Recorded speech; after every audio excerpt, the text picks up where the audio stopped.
kita guna tafsir, kita guna Bahrul Mazi jilid 21. Bahrul Mazi jilid 21. Muka surat 116. Kuis 9. Muka surat 116. Perempuan saya kata tadi sebelum mai, dia kata duduk batuk tu macam mana, dia kata tu nak kuliah tu. Saya kata biasanya bila bercakap dia hilang batuk. Dia kata dia tu suara macam tu. Saya kata ada sebahagian daripada hak duk mai dengar ni depa suka suara ni. Dia tapi ya, dia kata tapi selesai. Nampak? Baik. Kita tengok muka surat 116. Baik, dia kata di sana tafsir yang berlawan dengan sekalian ulama daripada zaman Nabi sampai lah ni. Tuan, dia nak bagi tahu dekat kita, dia kata ada di sana sekumpulan orang yang apabila dia baca Quran, dia tafsir nak bagi jadi gelong. Dia tafsir tidak ikut kepada tafsiran yang ditunjuk oleh Nabi sallallahu alaihi wasallam. Dia tak ikut semua benda ni.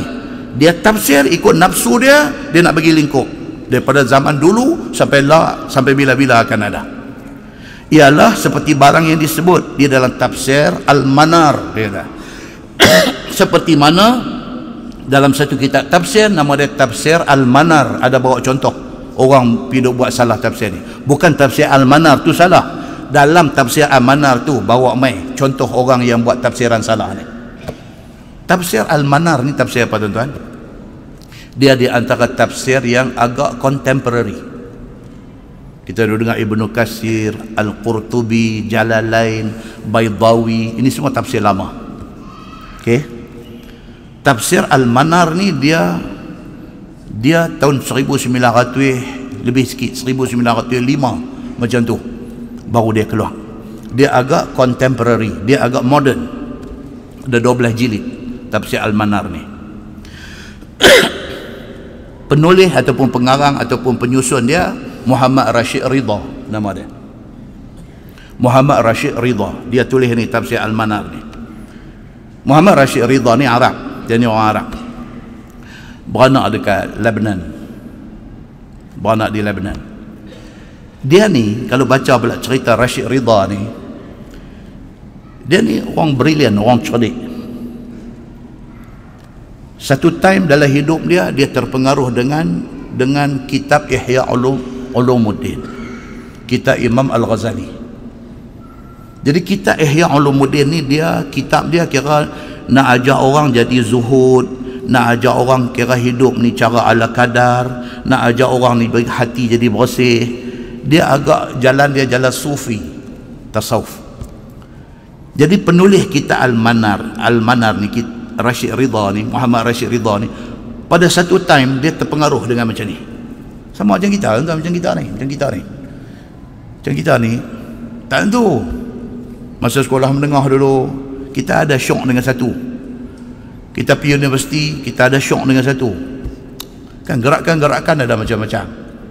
Satu time dia syok dengan tabligh, dia mai satu time dia syok dengan arkam, dia mai satu time dia tak mau tabligh, dia tak mau arkam, dia ikut Abim lah. Dia mai satu time Abim pun dia tak mau, dia ikut Ikram lah. Ni grup-grup yang ada dalam masyarakat kita ni, grup semua ni grup kira membawa kepada kebaikan, kepada Islam. Pendekatan tak sama. Pendekatan tu kadang-kadang menarik orang-orang ni tertentu ni, dia jadi syok. Satu orang yang duk ikut jemaah tabligh, apa yang dia syok dengan jemaah tabligh ni? Dia kata, Ustaz, saya nak cerita tak tahu Ustaz, tapi saya dapat satu tenang. Dia kata, bila saya ikut tabligh ni, saya dapat satu tenang. Dia kata, kita tak ikut ni dengar duk heran, tenang ikut mana, aku tak faham dia. Sebab kita tak ikut, kita tak tahu. Dia ikut, dia tahu. Benda dia duk cari tu, rupanya ada orang tu, dia ikut. Ada satu pula dia syok dengan hak jenis-jenis. Dulu Abim ni dia kira seminar, sagi seminar buat sana, seminar buat ni, bincang tentang jilun Quraniyun farid. Dia punya dek ujung tu kan. Satu time dulu pergi duduk dengar dia syok dengan perkataan-perkataan yang ada di dalam movement tu. Kita nak membentuk jil Qurani, dia kata jil Quran, kita dengar pun jilun Quraniyun. Dia syok. dia ikut, tidak ada salah. Semua tu bukan ajak pergi mencuri, semua tu bukan ajak pergi doragut baik tangan orang, semua tu mengajak kepada kebaikan. Okey, cuma orang ni kadang dia syok ini, kadang dia syok ini, macam tu. Jangan berbala, jangan bergaduh, berkawan, saling lengkap melengkapi. Muslimin dan muslimat yang dirahmati Allah sekalian, Muhammad Rashid Ridha, dia satu time dia syok dengan cara Imam Al-Ghazali. Dia kata cuci hati dia.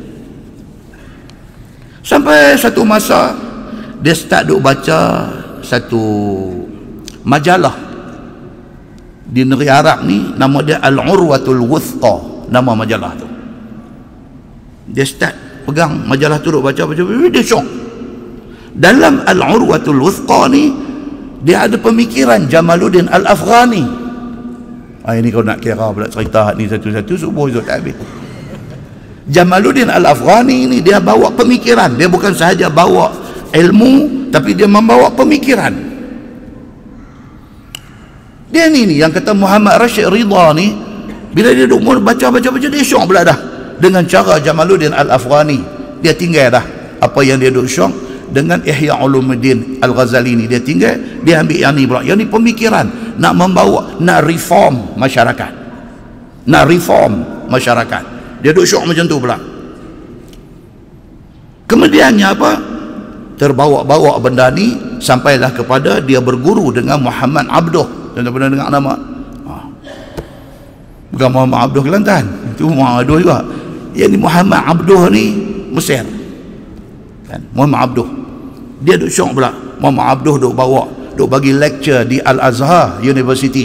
Lecture dia ni punya ramai orang mai, power dia punya lecture. Dan Muhammad Abduh ni berjaya membentuk ideologi dan pemikiran dalam kepala orang yang mai dengar ni, Muhammad Abduh ni. Dan dia nak reform masyarakat, daripada masyarakat pergi duk buat amal, duk buat benda-benda khurafat dan tahyul. Dia nak perbetul masyarakat ni. No, ini semua tidak ada dalam ajaran Islam. Quran tak suruh buat macam ni, hadis tak suruh buat macam ni. Dia kata ini yang betul. Ini Muhammad Abduh punya cara. Muhammad Rashid Ridha terpengaruh. Dia attend kuliah-kuliah Muhammad Abduh ni. Dia catat apa yang dicakapkan oleh Muhammad Abduh, keluar dalam satu majalah, majalah Al-Manar masa tu keluar. Bila mati sahaja Muhammad Abduh ni, dia kutip balik semua bahan ni, dia mula menghasilkan tafsir ni, tafsir Al-Manar, yang sebenarnya nama tafsir Al-Quranul Hakim. Itu nama kitab yang betul, tapi orang duk panggil tafsir Al-Manar. Pasal apa? Pasal dia berkait dengan majalah Al-Manar. So bila dia keluar, dia membawa tafsir Al-Manar ni kepada bukan sahaja cerita ayat ni, tafsir dia, hadis kata lagu ni, bukan lagu tu saja. Dia cuba menggarap Islam ini sebagai satu lifestyle. Dia cuba bila orang baca tafsir dia ni, orang rasa Islam ini relevan. Tu dia. Nampak pemikiran besar dia tu. Kadang-kadang kita baca Quran, baca hadis, kita rasa dia dua yang berbeza. Kita baca tu, kita tahu benda tu bagus, tapi kita tak rasa benda tu boleh apply dalam masyarakat. Tapi tafsir Al-Manar ni, dia bawa mai Islam ini dalam bentuk yang syumul, dalam bentuk yang lengkap. Dan orang apabila baca ni, dia rasa Islam ini perlu ditegakkan dalam masyarakat. Dia main macam ni. Okey, lahirlah yang dikatakan tafsir Al-Manar ni. Okey, baik. Kemudian dia cerita apa? Dalam tafsir Al-Manar ni ada bawa mai satu tafsiran golongan yang mentafsirkan ayat secara salah. Dia nak buat itu. Apa dia? Dia kata firman Allah, wa idh qala rabbuka lil malaikah inni ja'ilun fil ardi khalifah. Ayat ni Tuhan kata apa? Dan ingatlah ketika Tuhan kamu kata dekat malaikat, inni ja'ilun fil ardi khalifah. Tuhan habaq dekat malaikat, aku nak buat di atas muka bumi sana nu, aku nak buat khalifah. Khalifah tu apa dia? Manusia. Masa ni manusia buat lagi, Adam ada lagi? Tak ada lagi. Allah kata kat malaikat-malaikat ni, Allah kata aku nak buat satu makhluk nama manusia, dia akan dijadikan khalifah di bumi. Bumi duduk ada di bawah tu, akan buat macam tu. Okey, itu ayat Quran. Tapi tafsir ni dia kata apa? Malaikat yang dimaksudkan itu dalam tafsir yang salah ni. Dia kata apa? Malaikat yang dimaksudkan itu, dia kata bukan malaikat betul. Bukannya jisim nurani. Jisim nurani ini maksudnya nur. Malaikat jadi daripada apa? Nur. Ni tafsiran yang silap ni. Malaikat ni sebenarnya dia kata bukan malaikat. Tapi malaikat ni adalah al-qawi at-tabi'iyah. Dia kata dia satu kekuatan tenaga tabi'i. Dia gelong. Quran terang-terang sebut wa idh qala rabbuka lil malaikah. Allah kata dekat malaikat. Maksudnya apa? Maksudnya malaikat. Ada tafsir ni, orang yang menyalah tafsir ni dia kata apa? Bukan malaikat.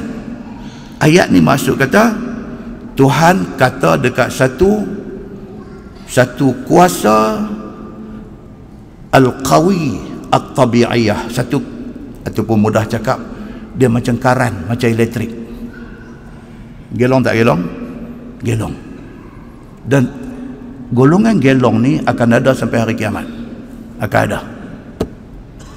Lah ni pun ada. Tuan-tuan duk baca kan, dia duk tafsir ayat-ayat Quran ni tak betul. Ada satu orang itu, dia kata apa? Dia kata betul-betul cerita semayang 5 waktu ni bukan dalam Quran pun. Dia mula.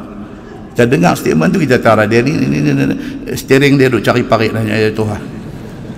Itu sebenarnya dia kata ang tunjuk mai satu ayat Quran yang Tuhan kata kena semayang 5 waktu ni, subuh, zuhur, asar, maghrib, isya. Habaq mai satu ayat dalam Quran. Tak ada. Sebenarnya dia kata, ni tafsiran yang silap ni, jangan pergi potong tang ni. Saya kata Ustaz Samsuri ni itu dia nak ajak orang malas zikir, ni dia buat mai ajaran sesat terus dah kata. Pasal potong bahagian ni saja. Ini contoh orang yang sesat, bukan Ustaz Samsuri sesat. Okey. Seorang ni dia kata apa? Dia kata sebenarnya semayang ni kita tengok pada falsafah dia saja. Dia pasang. Dia bercakap benda kita tak faham. Falsafah semayang ni apa? Dia kata semayang ni sebenarnya nak bagi kita ingat dekat Allah. Maka semayang ni adalah wasilah. Bila kita semayang kita ingat Allah. Bila kita semayang kita ingat Allah. Dia kata dia bukan wajib. Dia kata semayang ni, tapi dia hanyalah jalan untuk kita ingat Allah, cara untuk kita ingat Allah. Itu sebab dia kata Quran tak sebut pun 5 waktu semayang ni. Maknanya apa? Kalau kita boleh ingat Allah, tak payah semayang dah. Dia kata nampak? Cara dia terang dengan muka serius dia, dengan kening Bruce Lee dia angkat sebelah kedua abang kita, dengan pandai dia convince bagi kita ni jadi ini yang membahaya. That's why Islam tak benarkan macam ni. Islam kata apa? Innal bayana sihrun. Nabi kata apa? Sesungguhnya ilmu bercakap ini adalah sihir. Dia kata pandai orang tu bercakap, pandai dia manipulate orang dengan cakap dia. Ilmu ni, bercakap ni, dia ada skill, dia ada kemahiran dia ada cara dia bercakap tu, dengan intonasi suara dia campur dengan ilmu yang ada kat dia, dengan persembahan dia, dengan ayak muka dia, dengan showmanship dia, orang macam kena sihir dengan dia. Dua saat lagi dia kata, tuan-tuan, bangun semua, bangun, pakat bangkit ni. Orang tua-tua bangkit dengan duk berjengkit, bangkit. Dia kata, baik tuan-tuan, angkat tangan semua, angkat tangan, pakat angkat tangan. Kita duk tengok, lah kesiannya orang tua ni kena bully dengan dia. Dia kata, baik tuan-tuan, cuba balik kanan. Kita balik kanan, pakat balik semua. Tuan-tuan, baik, cuba jari tunjuk naik ke atas, pakat tunjuk semua. Nampak tak tuan-tuan? Power bercakap tu. Dia boleh buat orang ikut cakap dia, walhal kadang-kadang hak dia suruh buat tu bodoh je pun, tapi orang ikut. Mai geng macam ni, dia bagi tahu kat kita. Dia kata, no, you tunjuk mai dekat ayat Quran yang cerita kita semayang ni subuh, zuhur, asar, maghrib, isya. You tunjuk mai. Oh, kita pun tak tahu pula. Tak tahu apa benda, tak ada dalam Quran, tak ada benda ni. Benda ni ulama dulu pidu reka mai, dia kata pasal apa? Dia nak suruh kita ingat Allah. Dia buatlah sembahyang-sembahyang ni. Bila sembahyang ingat Allah. Tapi kita, kalau kita ada kemampuan untuk ingat Allah, kita ya sembahyang dah. Nampak tak? Wih, kita pun dengar wih. Aku tak nak dengar dia orang cakap macam ni kata. Hang pergi mengaji dekat ustaz-ustaz bodoh tu, mana dia nak abang benda ni, dia kata. Habis duk dengar ustaz-ustaz bodoh ni, memang dia tak abang benda ni, dia pun bodoh, dia pun ikut buta tuli aja, dia pun tak faham. Tak faham. Lagi sekali ambil jumpa ustaz tu, hang tanya macam aku tanya hang tadi, dia rekrut pula kawan ni pula seorang lagi. Nampak tuan? Inilah yang dia nak bagi tahu, kata bahayanya tafsiran yang menyeleweng dan sesat ini. Dalam tafsir Al-Manar dia bawa main ni, ada orang yang bila dia jumpa ayat wa idh qala rabbuka lil malaikati inni ja'ilun fil ardi khalifah, Tuhan kata kat malaikat, aku nak jadikan manusia sebagai khalifah di atas muka bumi. Dia pergi kata malaikat tu sebenarnya bukan malaikat, tapi malaikat tu adalah satu power yang tabi'i, macam karan, macam kahraba, karan ni Arab kata kahraba. Dia macam karan, dia kata. Bukan malaikat betul dia kata. Nampak tuan-tuan? Sedangkan malaikat ni betul-betul ayat tadi wa idh qala rabbuka lil malaikah, maksud dia apa? Maksud dia malaikat betul. Malaikat ni apa tuan-tuan? Dia tulis di sana, malaikat itu ialah jisim nurani. Malaikat ni Allah cipta dia daripada nur. That's why kita tak boleh tengok malaikat. Malaikat ni duduk dalam perkara-perkara sam'iyat. Dalam ilmu tauhid dia kata malaikat ini perkara sam'iyat, benda yang kita dengar aja, mata tak boleh tengok. Abang kata ada raqib, ada malaikat atid. Abang dalam kubur ada muka dan nakir. Kita tak boleh nak tunjuk malaikat tu, tak boleh. Tapi ada tak? Ada. Baik, kita go back kepada cerita sebenar dia. Nabi pernah tak tengok malaikat? Pernah. Nabi pernah tengok Jibril dalam rupa asal dia. Jibril dalam rupa asli dia. Sayap dia ada berapa banyak, berapa besar Jibril ni, dia berdiri daripada mana ke mana. Nabi biasa tengok Jibril dalam rupa asal, jelmaan rupa asal dia macam tu. Tapi orang lain Allah hijab, tak nampak. Tapi malaikat boleh merupa dalam rupa lain daripada rupa asal. Dia boleh merupa dalam rupa manusia. Betul tak betul? Betul. Mana tahu kata betul? Pasal Quran cerita dan hadis cerita. Tentu pernah dengar tak cerita hadis Nabi SAW duduk dengan sahabat.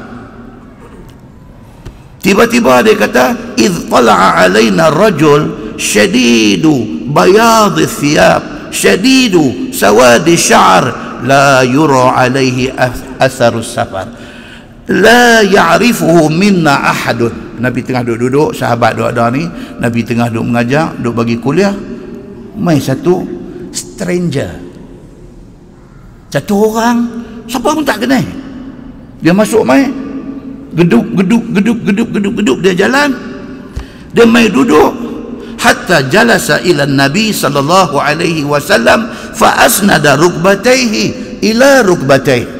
Dia masuk mai, semua orang duk tengok siapa dia ni. Mai dia mai duduk depan Nabi, dia pelaga lutut dia dengan lutut Nabi sallallahu alaihi wasallam. Sayyidina Umar riwayat hadis ni. Sayyidina Umar kata apa? Dia ni laki-laki ni syadidu bayadhi thiyab, pakai baju ni putih melepak. Baju yang dia pakai ni putih melepak, tak ada orang ada baju yang seputih itu.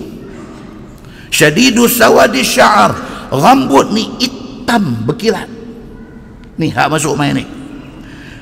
La yura alaihi atharus safar, tak nampak kata dia ni mai daripada musafir yang jauh. Nampak dia macam orang kot ni, steady, baju putih bersih, tak nampak debu-debu padang pasir, rambut pun elok, sikat rapi, hitam berkilat, tak nampak macam dia mai daripada satu perjalanan jauh.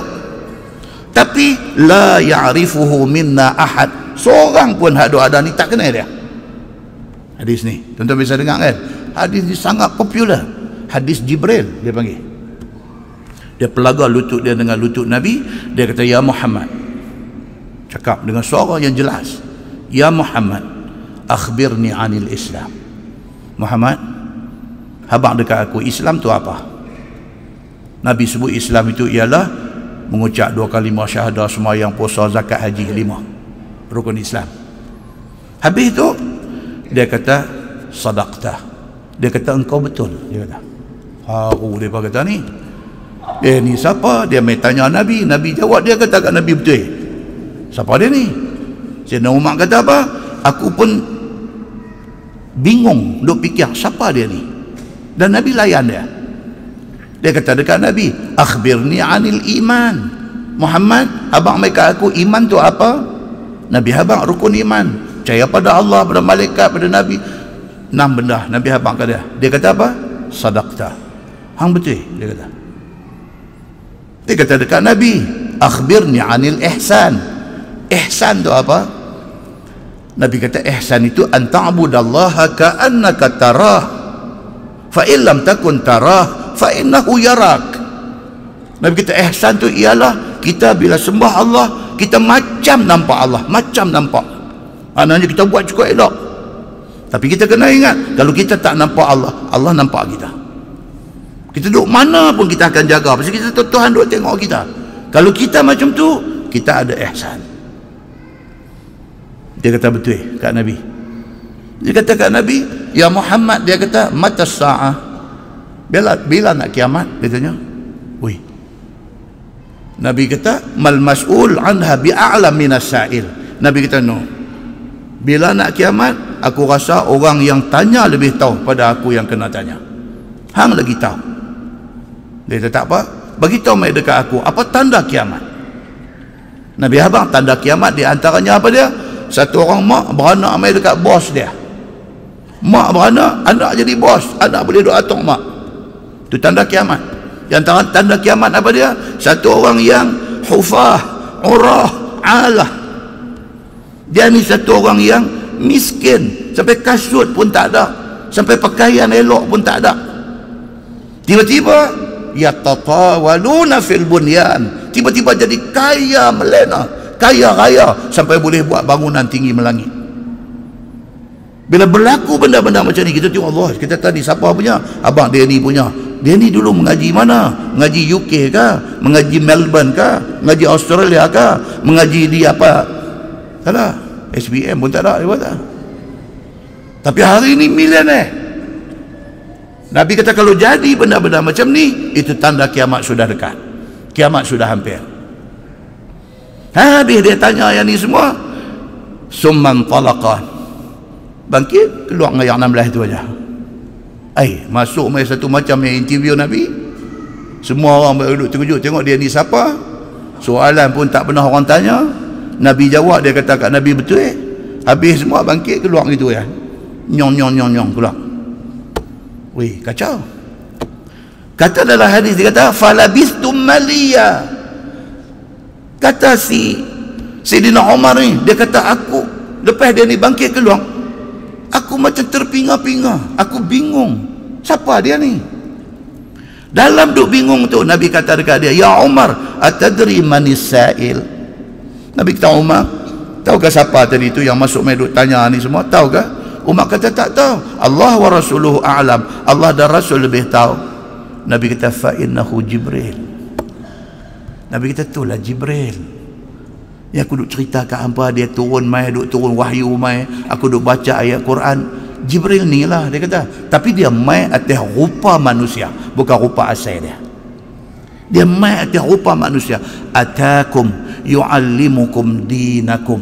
Dia mai, dia nak ajak agama dekat hampa. Ini hadis sahih riwayat Imam Muslim.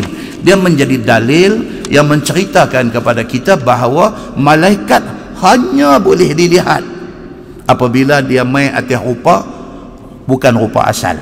Dia mai atas rupa manusia.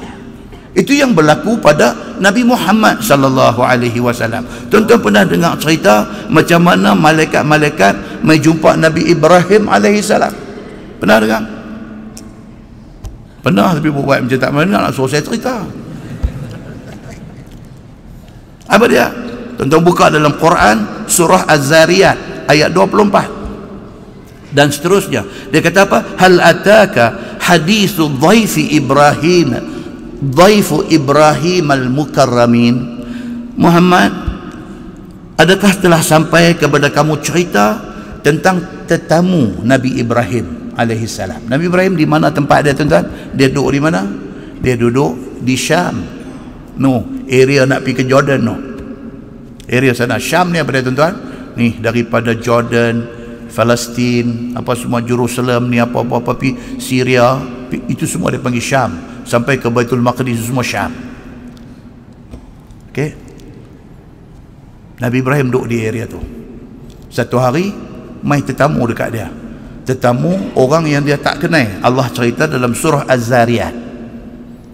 Mai dia singgah dekat Nabi Ibrahim. Dia dalam perjalanan nak pergi dekat kaum Nabi Lut. Dekat Laut Mati . Allah perintahkan dia pergi suruh terbalik bumi kaum Nabi Lut pasal mereka ni homoseks. On the way nak pergi tu, dia singgah dekat Nabi Ibrahim alaihi salam. Idh dakhalu alaihi faqalu salama. Bila masuk mai dekat Nabi Ibrahim ni, dia kata dekat Nabi Ibrahim, salam. Salam, perkataan tu aja. Yang duk riuh rendah, duk hantar, kata kita kalau hantar teks dekat kawan-kawan tak boleh tulis salam saja. Apa benda? Malaikat mai jumpa Nabi Ibrahim pun dia sebut salam. Dan itulah ucapan dalam syurga, salam. Kalau kita nak teks kawan-kawan, kita tulis salam. Hari ni ada kuliah dah? Betul dah lah tu.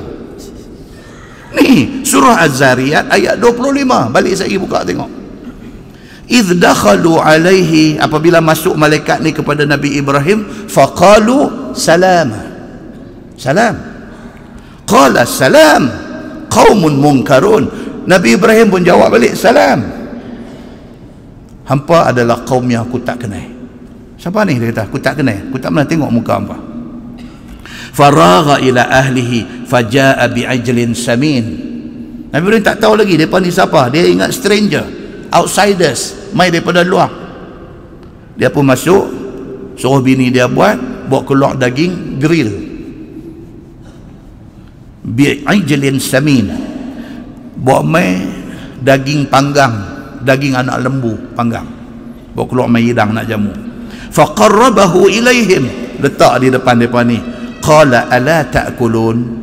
Nabi Ibrahim kata, jemput makan sila. Fa'aujasa minhum khifah. Tengok-tengok puak ni tak sentuh makanan.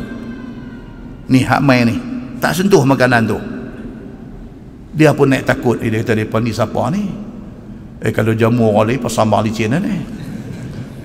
Kan lah ni orang Melayu lah, mana ada pantang dah. Kambing gerik lepas semua tak ada pantang dah. Kalau kata tak ada, tak syok Nabi kenuri. Kata ni hang kalau nak kena kambing grill mewah lagi, kata kita pukul 12 tak am lah. Amai lambat tak ada. Pukul 11.30 sampai dah.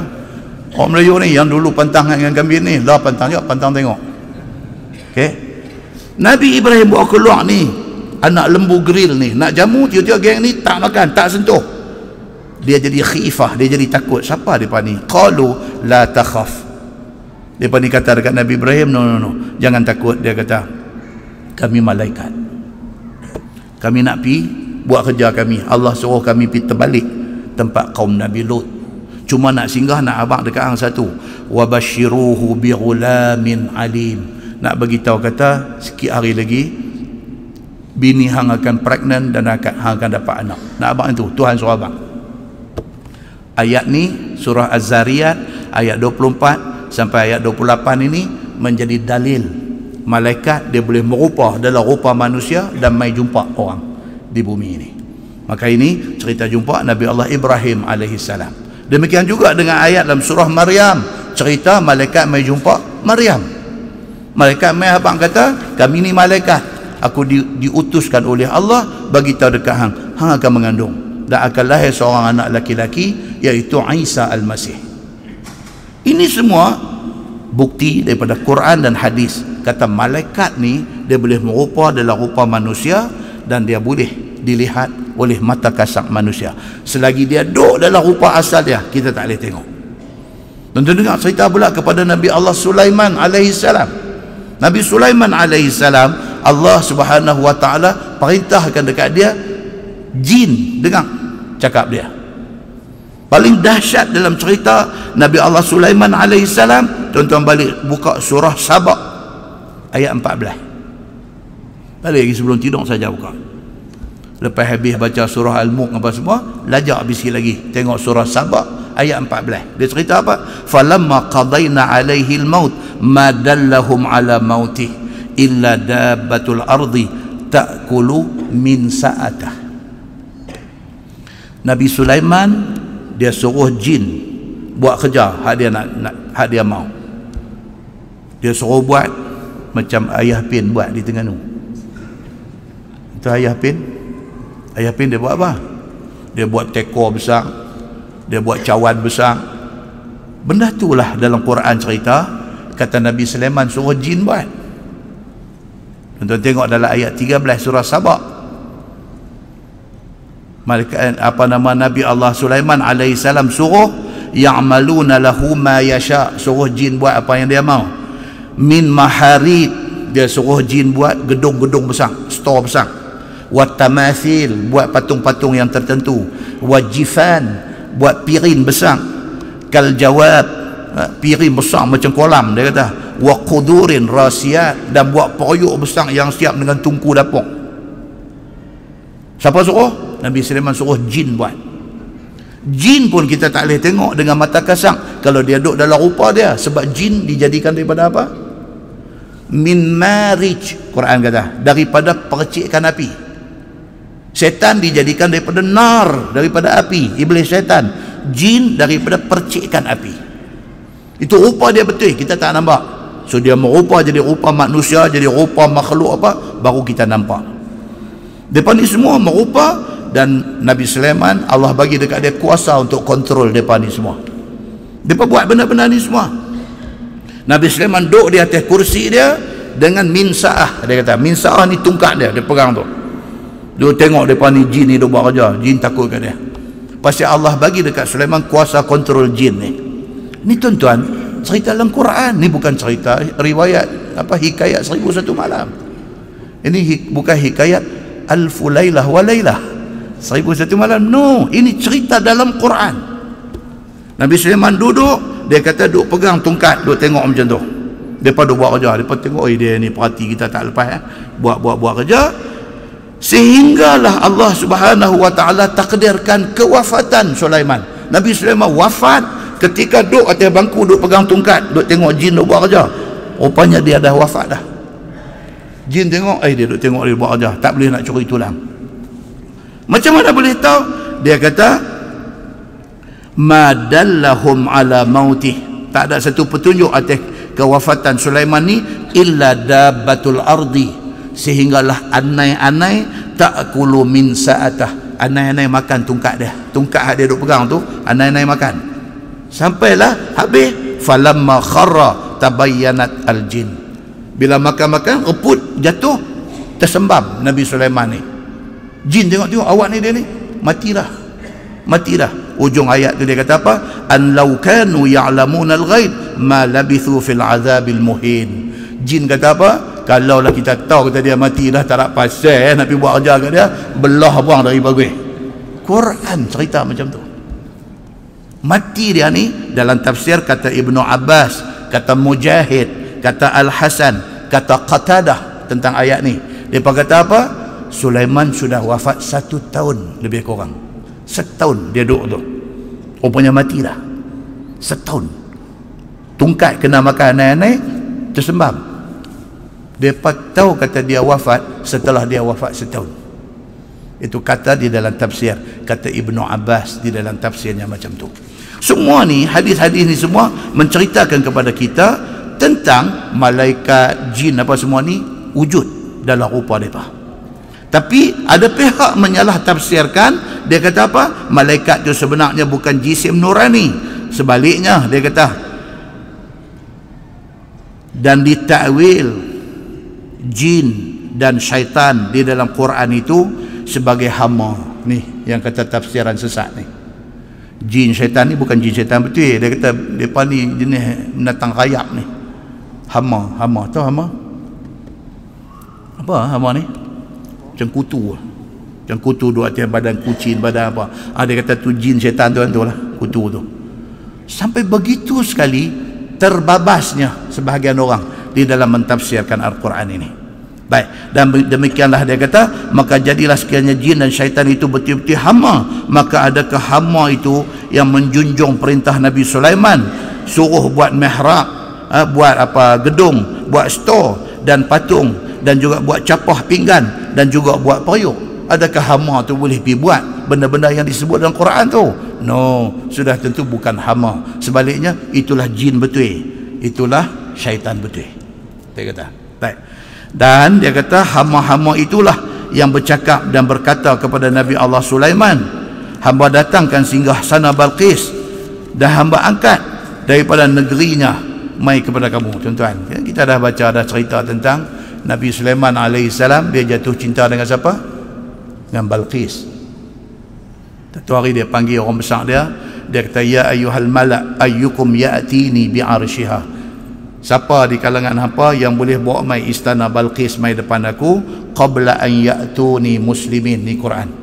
Sebelum depa mai surrender depan aku mau istana dia bawa mai ni. Bawa mai depan aku lah ni. Qala ifritun minal jin. Satu jin daripada kalangan ifrit. Ifrit ni ada sungguh. Bukan dalam bangsa orang Melayu yang duk cerita jin ifrit. Ifrit ni nama sekelompok jin, nama dia ifrit. Ifrit ni bangkit berdiri di depan Nabi Sulaiman. Dia kata, ana atika bihi qabla an taquma min maqamik. Aku boleh buat, dia kata, aku boleh bawa mai istana Balqis mai depan tuanku, wa inni alaihi laqawiyyun amin. Aku kuat, aku boleh buat benda ni. Bos duduk, bos baru nak bangkit bangku, istana dah ada, saya boleh buat. Jin kata dekat Nabi Sulaiman. Bangkit pula seorang lagi, qala allazi indahu ilmun minal kitab. Satu manusia biasa pula bangkit kata dekat Nabi Sulaiman, ana atika bihi qabla an yartadda ilaika tarfuk. Kalau jin ifrit tuan tak dan bangun boleh omai istana Balqis, saya boleh omai lagi cepat daripada tu. Tuan pejam celik darah depan. Dia ni siapa dia? Dia ni bukan bapa segala jin, dia ni manusia. Siapa dia ni manusia ni? Siapa dia? Dalam tafsir cerita, dia ni nama dia Asif. Asif, alif sad fa, Asif. Siapa dia ni? Dia ni juru tulis kepada Nabi Sulaiman. Apa-apa yang nak kepada tulis, dia yang kerja tulis kepada Nabi Allah Sulaiman alaihi salam. Dia satu orang yang siddiq, satu orang yang cukup amanah, cukup betul, cukup benar. Dan dia satu orang yang saleh. Dan kata Abu Qatadah, dia kata dia ni daripada kalangan Bani Israel. Dengan ilmu yang dia belajar ni, dia boleh bawa mai Nabi Sulaiman pejam celik, istana Balqis sudah ada di depan. Macam mana? Wallahu a'lam. Kan ilmu ni, yang kata ilmu ni dia macam-macam. Macam orang kita lah, orang Melayu kita kan, macam-macam juga ada ilmu macam-macam kan. Dulu di Pajak Song ke mana, dia kata ada seorang haji ni, okey, kalau kawang, tahu kawang pencuri naik rumah dia, tak balik. Bukan dia siap bilik pergi tidur dah, tak boleh balik. Masuk rumah dia, nak balik dia tengok semata-mata laut dia ada dalam rumah ni. Saat berenang, saat kuat kupu-kupu, saat mengapai kat belakang, dia rasa dia duduk dalam laut. Yang jadi kat dia tu kunun ceritanya lah, nak mencuri lembu dia orang kaya, orang kampung belah lembu, jual lembu, kaya. Duduk gelomang dalam tik lembu tu, nak balik tak ada duduk orang tu. Esok bangkit, lepas mayang subuh apa-apa semua pergi, tarik telinga datang pergi mandi dulu, mandi lain kali yang duk buat lah, balik. Ilmu saya pernah cerita dulu, cikgu saya dulu mengajar saya sekolah menengah tu kan, tinggal dua lelaki bini ya, rumah 2 tingkat, rumah kayu, tinggal lelaki bini duduk di bawah. Bangkit pukul 4 pagi nak tahajud, hari-hari dia habaq kat saya lah. Dia kata daripada umur dia awal 30, dia kata dia tak pernah tinggal tahajud walau satu malam, tak nak miss. Kata ni cikgu bukan nak riak, nak abang kata. Yang boleh abang tu pasal saya tanya benda ni lah. Cikgu kata kawak masuk rumah betul ke? Dia kata itu bukan apa. Kata kuih apa, kata kami bangkit nak mayang tahajud tu, duk bunyi rumah lantai kayu, bunyi seruih di atas. Bini dia kata ya ada orang masuk walau rumah bunyi di atas. Dia pun cari tungkat semampu naik. Bini tetuk salah, kita tu tak larat dah, telefon dia panggil mai. Dia kata tak apa dah. Naik ngok duk pernah tu. Dia pegang sikit, terus ambil mayang dia. Ni dia cerita kata mayang dia. Lepas mayang apa semua, tunggu masuk subuh apa semua, wirid sakal dia ni pun. Lepas masuk subuh apa semua, pergi dapur, bini bancuh kopi, jamu apa ada rumah. Betul tak pergi balai. Balai Padang Menara. Tak pergi. Polis pun dengar-dengar, ya betul ni. Cikgu buat apa ke dia? Tak ada apa. Dia masuk ke apa? Tak apalah, ambil report semua. Cerita lama dah. Pagi tu polis main rumah pula. Cikgu amalan apa abang kami semua nak belajar juga apa pun kan. Kalau ada sungguh ilmu amalan macam tu kan, beritahu lah semua. Dia kata tak ada buat amalan apa, tak ada belajar apa di mana, tak ada. Dia apa kat saya cikgu ni, ada lagi bela ni pun. Dia kata tak tahu lah ustaz, dia kata kerana saya duk buat tahajud tu lah Allah Ta'ala tolong dia tak tu lah. Saya pun tanya dia, cikgu kau ada suruh kau bagilah sama kan. Dari dia tak ada sungguh, dia tak ada sungguh, tak tentu lah. Saya pun tak ada apa istimewa apa, dia kata cuma tahajud ni dia kata memang alhamdulillah tak pernah tinggal, dia kata. Allah Ta'ala jaga kan. Benda ilmu. Kita baca ayat cerita tentang penulis kepada Nabi Allah Sulaiman. Dia ni bila jin ifrit kata aku boleh bawa mai, bos-bos tak ada nak bangkit daripada bangku, saya boleh bawa mai istana Balqis. Dia ni kata tu pun lambat nak bangkit, nak duduk lambat.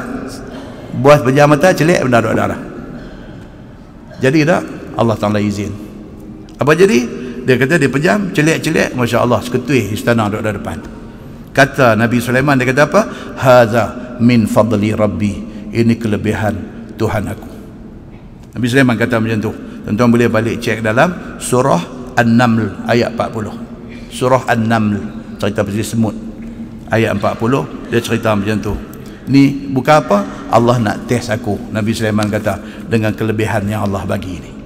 Nampak tuan? Muslimin dan muslimat yang dirahmati Allah sekalian. Itulah cerita tafsir yang menyeleweng daripada zaman dulu sampai lah, selagi tak kiamat akan ada golongan yang menyelewengkan tafsir ayat-ayat Al-Quran ini. Kemudian dia kata masalah memberitahu ataupun menegur orang yang miring ataupun syak hati. Saudaraku, apabila engkau dapati seseorang itu berpegang dengan ayat-ayat mutasyabihah, ditakwil kepada bukan kehendaknya, maka hendaklah bagi tahu dan bagi ingat kepadanya akan orang yang mengharung dan mendalamkan takwil ayat mutasyabihah itu dengan takwil yang tiada sahih. Agama suruh buat apa? Suruh kita pergi tegur dia. Ni tuan punya tafsiran salah. Tafsiran yang betul ni dia. Dalam tafsir kata macam ni, tuan salah faham ni. Semayang memang 5 waktu. Betul ayat Quran tak sebut kata semayang tu subuh, zuhur, asar, maghrib, isya, tak ada sebut dalam Quran. Quran kata wa aqimus salah, dirikan semayang. Semayang macam mana? Nabi beritahu adalah hadis dia. Memang tak ada dalam Quran kalau cari, tetapi hadis menjelaskan maksud ayat Quran yang umum ini. Macam tu dia kata. Dan semayang ini fardu. Nabi kata tidak ada beza Islam dengan kafir melainkan semayang. Kalau tak semayang tak ada beza. Semayang al-farqu bainal muslim wal kafir tarkus salah. Hang tinggal semayang hang sama macam orang bukan Islam. Depa tak semayang pun tak semayang sama. Jadi semayang 5 waktu itu fardu. Jadi kalau kata semayang ni falsafah saja nak suruh kita ingat Tuhan, tak betul. Itu tafsiran yang salah. Hari ini ada orang cakap macam tu dan tafsiran itu salah. Baik, tuan-tuan tengok panggilan bawah, dia kata Quran itu Tuhan turunkan dengan ayat-ayat yang muhkamat dan ayat-ayat yang mutasyabihat. Dia kata pasal apa Allah buat turun ayat yang muhkamat dan ayat mutasyabihat ni? Pasal apa? Awak Allah tak buat turun ayat semua, ayat jelas. Tak payah buat turun main ayat-ayat yang sama-sama. Pasal apa? Pasal Allah Subhanahu Wa Ta'ala nak test manusia. Samalah macam orang tanya, pasal apa Allah Subhanahu Wa Ta'ala buat dalam dunia ni ada orang Islam, ada orang kafir? Pasal Allah nak test. Boleh tak boleh Allah jadikan semua orang Islam? Boleh. Apa bukti dia? Buka dalam Quran surah Al-Ma'idah ayat 48. Tuhan kata apa? Walau sya'allahu la ja'alakum ummatan wahidah. Kalau Tuhan mau, Tuhan boleh jadi hampa ni satu umat saja, satu agama, semua Islam. Pi Amerika pun 100% Islam, pi New Zealand 100% Islam, pi South Korea 100% Islam, pi Jepun 100% Islam. Tuhan boleh tak buat? Boleh. Siapa kata Tuhan boleh buat? Tuhan kata dalam Quran. Tuhan kata apa? Walau sya'allah, kalau Tuhan nak, la ja'alakum ummatan wahidah. Tuhan boleh buat hampa ni satu aja, umat Islam aja. Tuhan boleh buat. Tuhan kata walakin liyabluwakum fima atakum, tapi Tuhan kata aku nak test hampa.